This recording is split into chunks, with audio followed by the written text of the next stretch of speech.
再来讲新竹城隍庙的元宵歌仔顶比赛，受疫情影响，今年参赛的作品虽然有较减，不过也有100多件。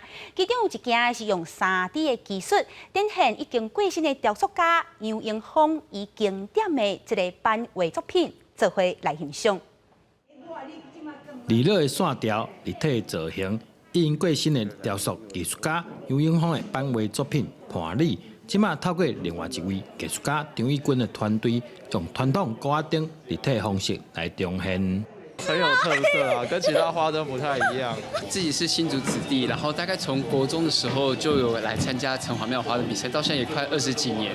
那以前在做花灯的时候，就一直很喜欢杨英峰老师的作品。那今年刚好是牛年，而且杨英峰老师他刚好也属牛。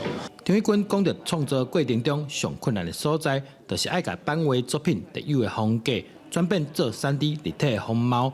这项作品经过真侪摆的讨论甲修正，团队大力拢在赶工。焊了又拆，拆了又焊，然后包括布料的选择啦，然后那个所有上色的时候，我们都一直在去想，把杨英峰老师他原本在做刻画。版画的时候的一些的线条，那保留住，但是又不能够太超越。除了这件野马的二处创作，城隍庙内底嘛有传统的歌顶挂满满，每一件拢是全手工作品，而且拢甲今年西上牛年有关，充满热烈的过节气氛。记者赵君豪，新竹报道。